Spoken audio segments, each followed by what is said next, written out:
The cell door slammed shut with a sound that didn't belong to a building. It belonged to a verdict.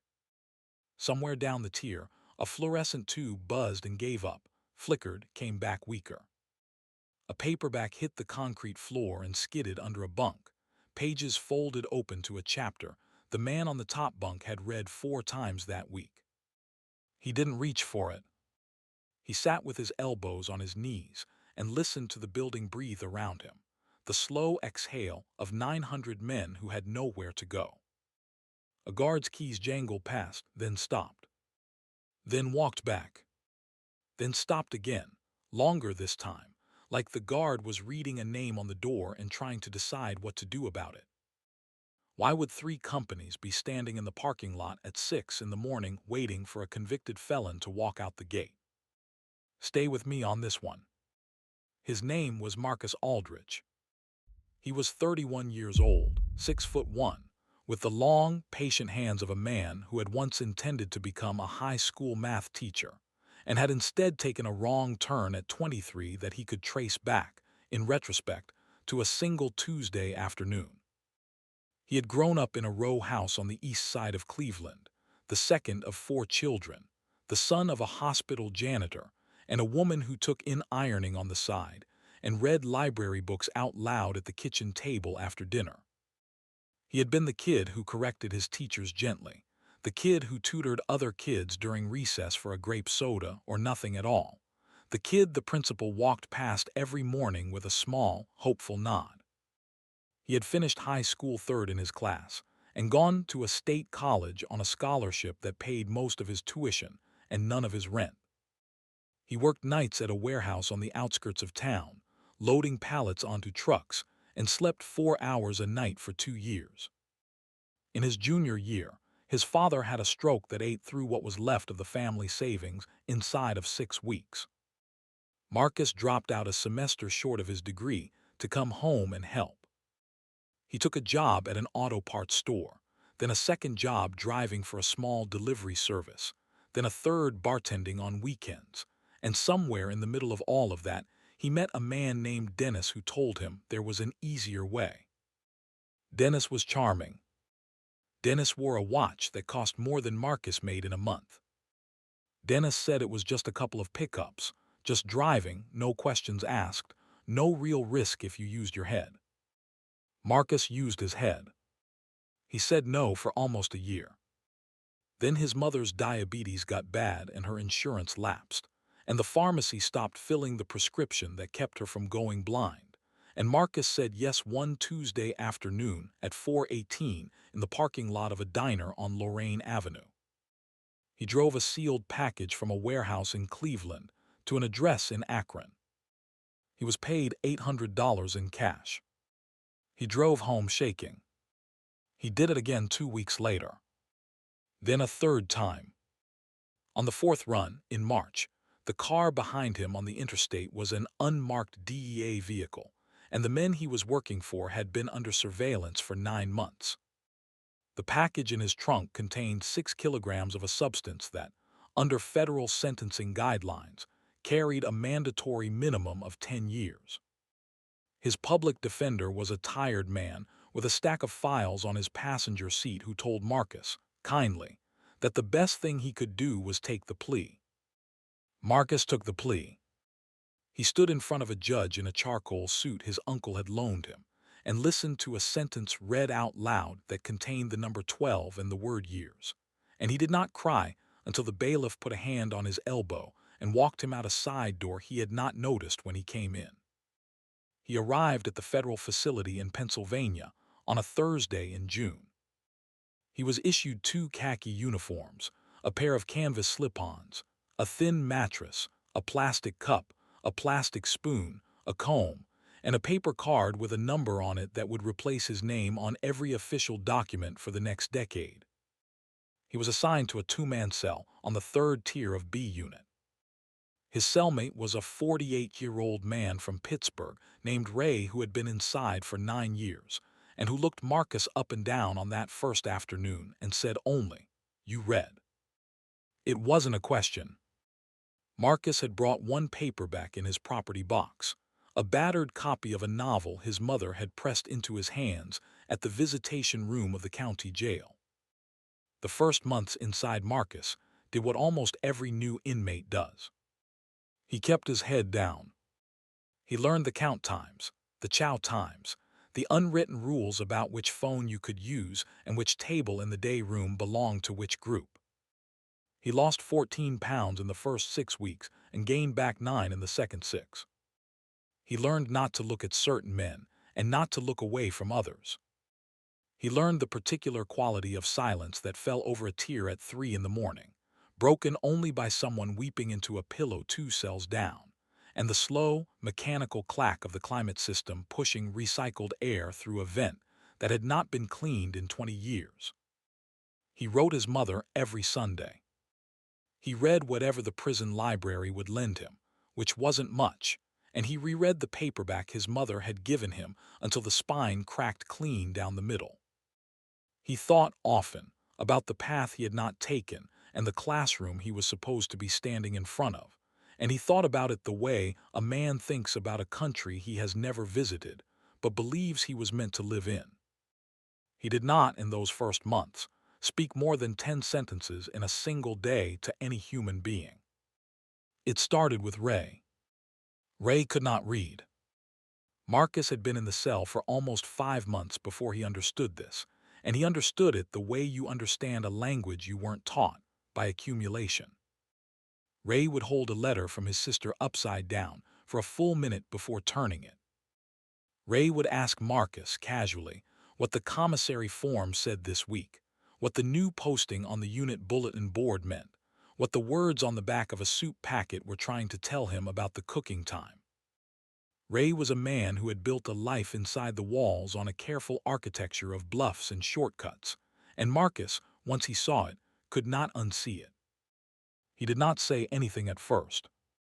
He simply began to read things out loud in a way that did not embarrass anyone. He read the bulletin board to the cell at large.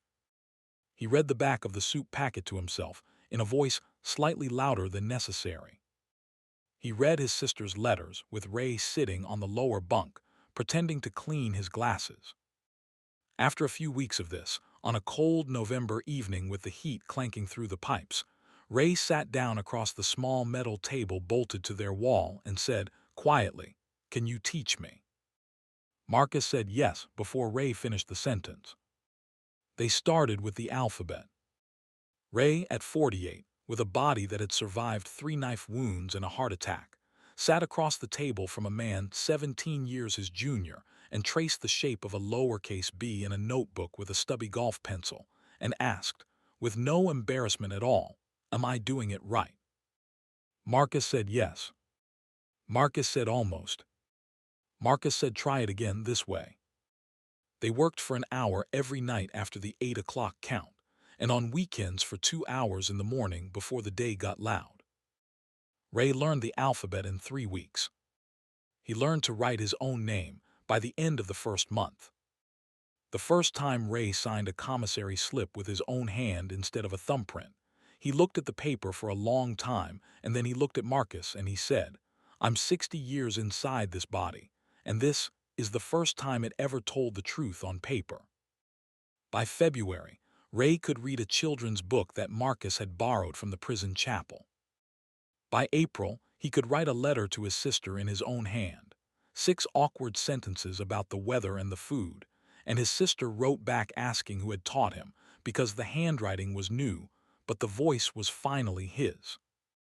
Ray cried reading that letter in the lower bunk with one arm thrown over his face. Marcus pretended not to notice, the way men do for each other in a place where pretending is sometimes the only kindness available.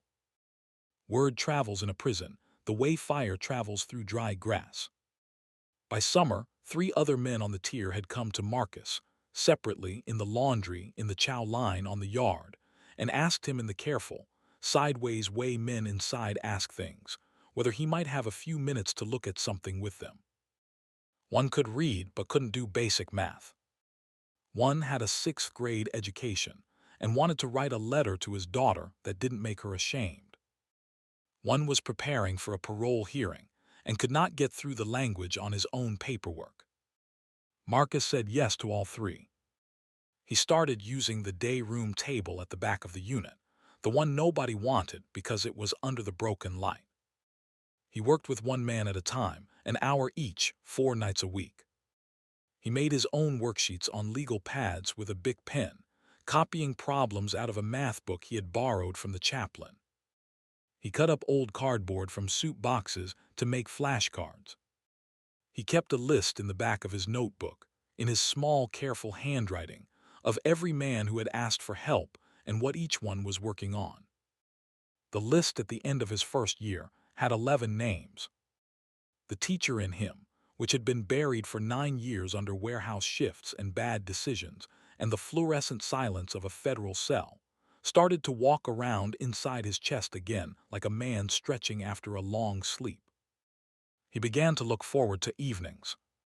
He began to think about the next lesson while he was peeling potatoes in the kitchen detail. He began to feel, for the first time since the bailiff had touched his elbow in that courtroom, like the days were arriving instead of just passing. On a Tuesday evening in October of his second year, the warden's assistant walked through B Unit on a routine inspection and noticed 5 men sitting around the day room table under the broken light, none of them watching the television, all of them bent over a single sheet of paper while a 6th man pointed at something with a pencil. She stopped. She watched for almost a full minute. Then she walked back to the warden's office and she said, "You should come look at this."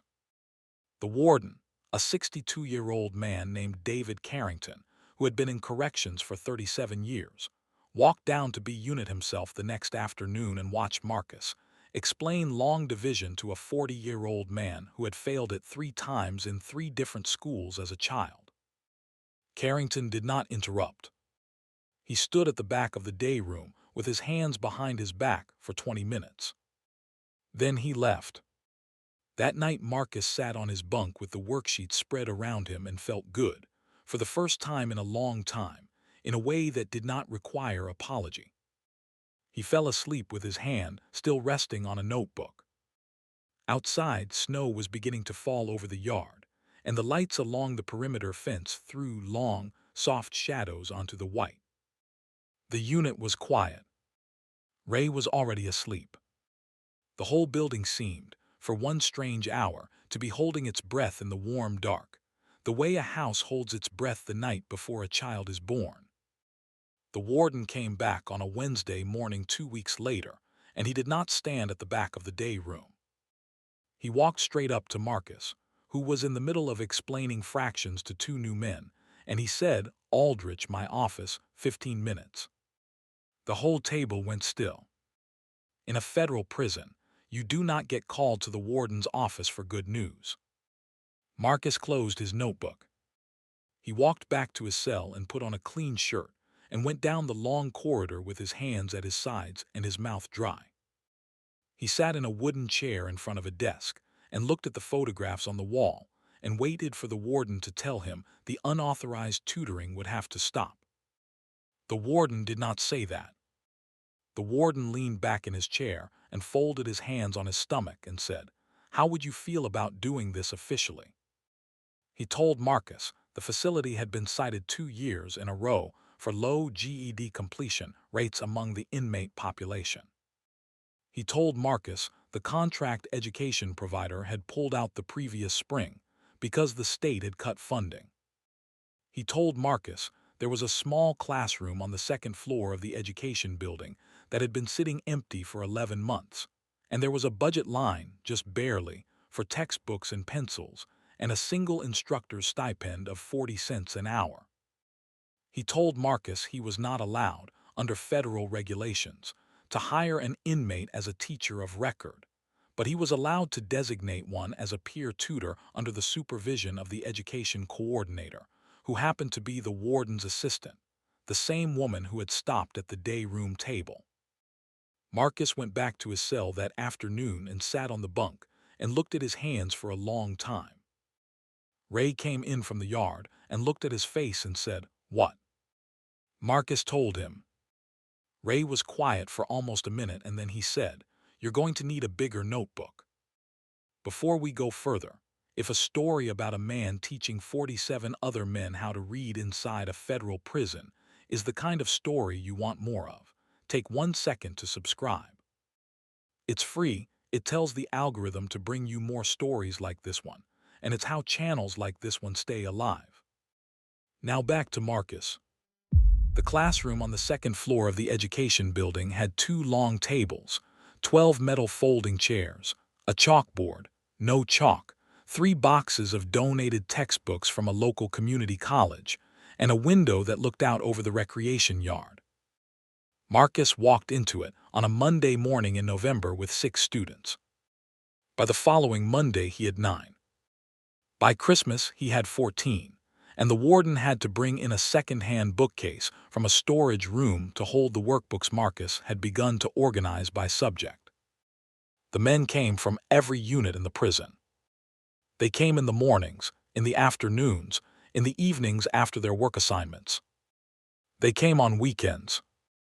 Marcus worked 11 hours a day, 6 days a week, for 40 cents an hour, and on Sundays he wrote lesson plans on legal pads in the dim light of his cell while Ray slept in the bunk below.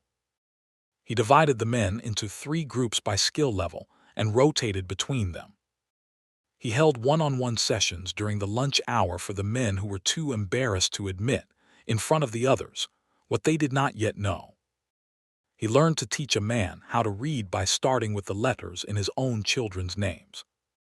He learned to teach long division by counting cigarettes, the only currency every inmate understood. He learned to teach essay writing by asking each man to describe, in 1 paragraph, the first meal he intended to eat on the day he got out, and then teaching him to revise it 3 times until the sentences sat on the paper in the right order. The first man in his program took the GED in March of the following year. His name was Eduardo. He was 37. He had dropped out of school in the 8th grade in Texas, and he passed every section on the first try. He came back from the testing room with the certified letter in his hand, and he walked up to Marcus in the hallway outside the classroom, and he held the letter out and he could not speak. Marcus took the letter, and he read it and he handed it back. The 2 of them stood there in the hallway for a long time. Then Eduardo went back to his unit and showed the letter to every man he passed. By the end of that calendar year, 11 men had passed the GED in Marcus's program. By the end of the year after that, the number was 23. The warden requested and received an expanded budget. Marcus was given a second-hand desk for the classroom and a key to the supply closet. He trained 2 of his earliest students, men who had passed their own GEDs, to serve as assistant tutors. He developed his own curriculum on legal pads, a 4-month program that he refined every quarter based on what worked and what did not. He kept records, in his careful handwriting, of every man who came through the classroom door. He kept the list of names in a green spiral notebook that lived in the locked drawer of the classroom desk, and at the end of every successful test, he wrote the date next to the name in blue ink. By his 8th year inside, the green notebook contained 47 names in blue ink.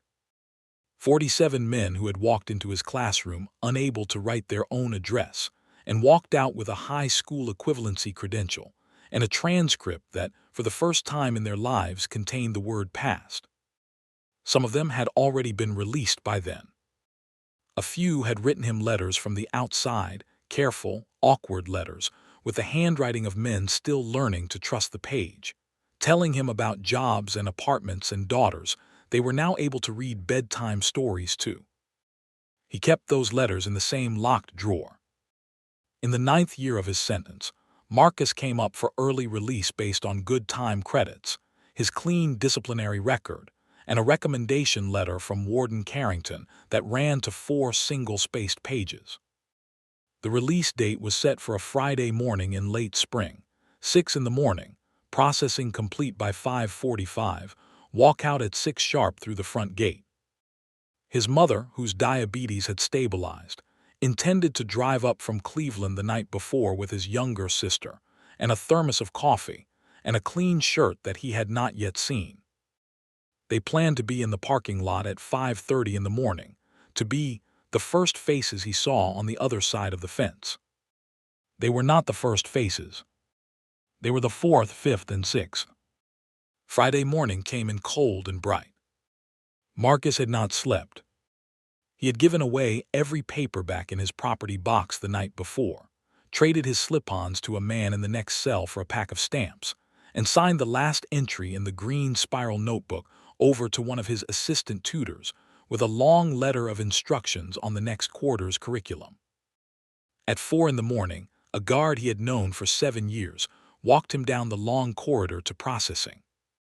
At 5:45, he was wearing a pair of jeans and a button-down shirt that had been folded in a property box for 9 years, and he was holding a manila envelope containing a state ID, a debit card with $300 on it, and a folded copy of his discharge paperwork.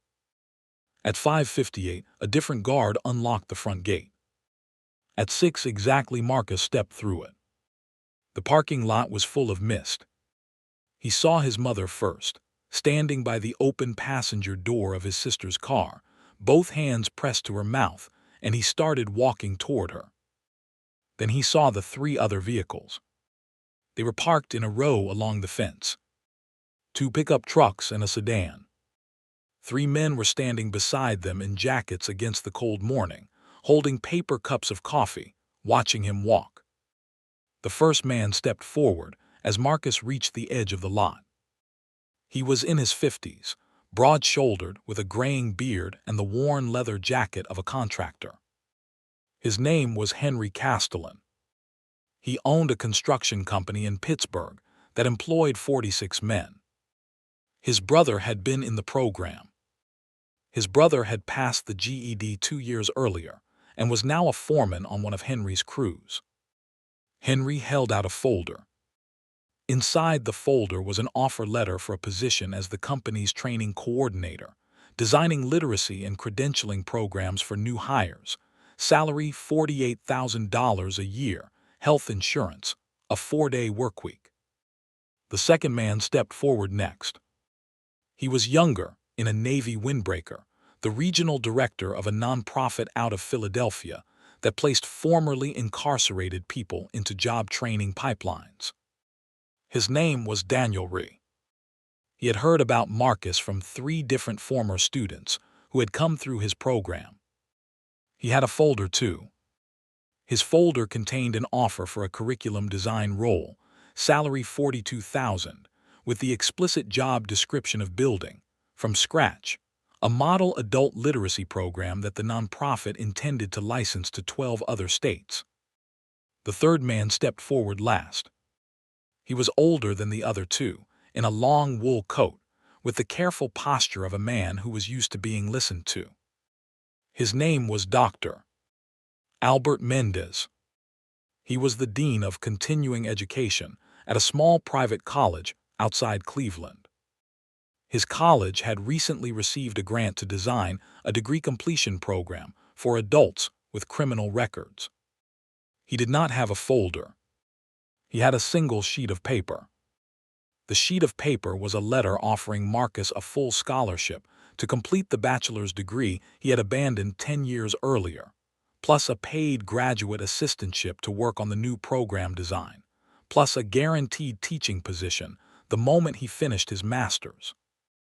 Marcus stood in the parking lot in the mist with 3 folders in his hands, and his mother 20 feet away with both hands still pressed to her mouth, and he did not say anything for almost a full minute. The 4 men, the 3 employers and the man who had walked out of the gate, stood in a small loose circle on the wet asphalt. A bird called somewhere in the trees beyond the fence. Then Marcus turned and walked the last 20 feet to his mother, and he put his arms around her and he held on. He took the job at the nonprofit.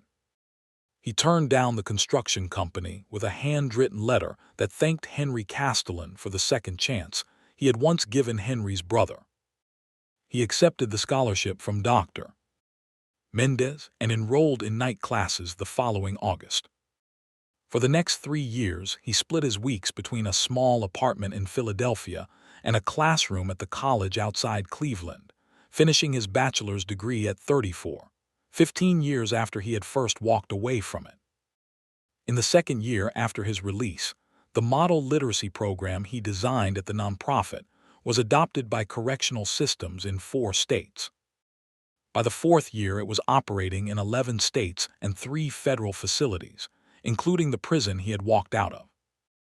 The program is called, in every state where it runs, the Aldrich Method, although Marcus has asked, repeatedly and without success, that they change the name to something less personal.